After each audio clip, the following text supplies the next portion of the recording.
Es-tu satisfait de ta vie? Tu pourras répondre oui ou non, mais la vérité, c'est que la satisfaction est un concept beaucoup plus fuyant qu'il n'y paraît. Qu'est-ce que ça signifie réellement être satisfait?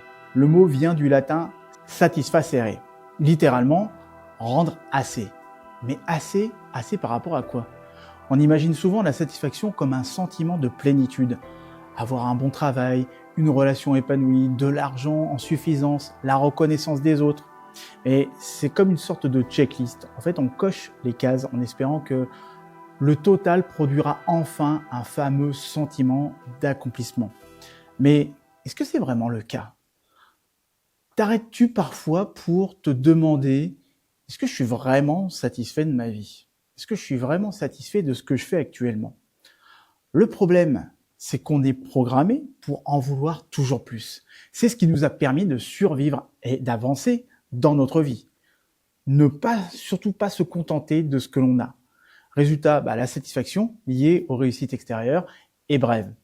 Ton cerveau, une fois qu'il obtient ce qu'il voulait, se demande aussitôt « Ok, et après ?» C'est ce que les psychologues appellent le tapis roulant hédonique. Tu t'adaptes rapidement à ce que tu as, qu'il s'agisse d'une augmentation, d'une nouvelle voiture ou d'un voyage que tu as programmé. La joie devient la nouvelle normalité. Et derrière ça, l'envie revient. Et ce mécanisme qui fonctionne aussi dans l'autre sens, bien évidemment, comme les épreuves, les pertes, les échecs qui finissent avec le temps par s'estomper.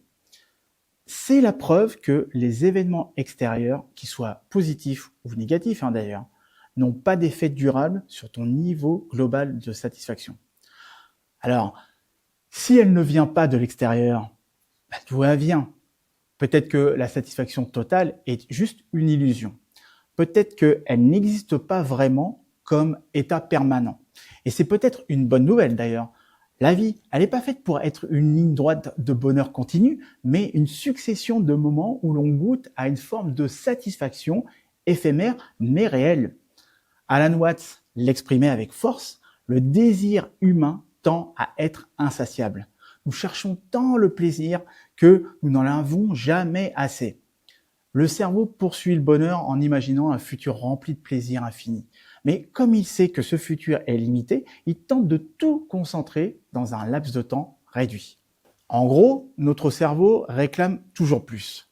La seule manière de l'apaiser, c'est de pratiquer la gratitude.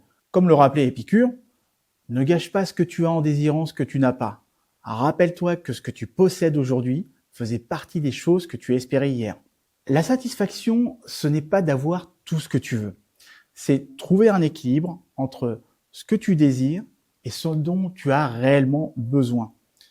Les désirs sont souvent superficiels, comme l'argent, l'image que tu peux véhiculer autour de toi, le statut, etc. Mais les besoins essentiels, comme l'amour, la liberté, le sens, les connexions aussi, ça transforme ta vie. Les bouddhistes parlent de dukkha, ce sentiment d'insatisfaction inhérent à l'existence. Ils affirment que l'attachement à ce qui est instable, comme le succès, l'argent ou les relations, engendre souffrance. Leur solution, c'est apprendre à lâcher prise. Bon, je sais, c'est facile à dire, mais c'est profondément vrai.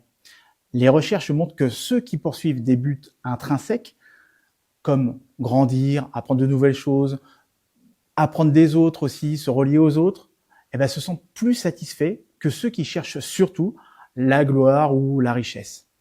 La vraie satisfaction vient de l'intérieur. C'est un état où tu es aligné avec qui tu es et non avec ce que tu possèdes. Alors, au lieu de demander « suis-je satisfait de ce que j'ai ?»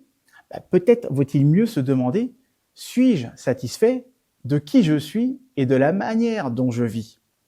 La satisfaction, c'est pas un point final. C'est un état qui est mouvant, qui est constamment en évolution et qu'on croise parfois et qui, bien évidemment, repart. Et c'est normal parce qu'il ne s'agit pas d'atteindre un sommet où le bonheur devient permanent, mais de trouver dans le chemin, dans l'instant, des éclats de satisfaction qui suffisent à donner du sens. La pire erreur serait de reporter la satisfaction à plus tard.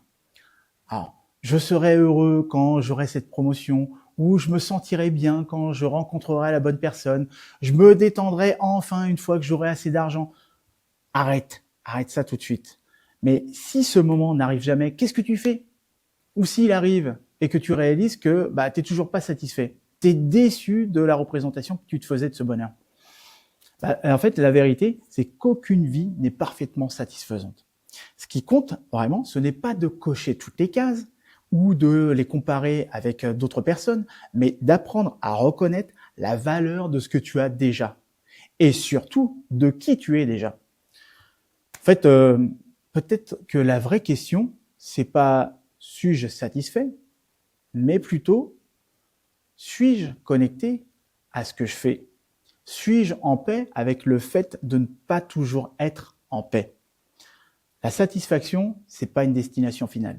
C'est une expérience passagère, un état d'esprit qu'on cultive de manière d'habiter pleinement l'instant.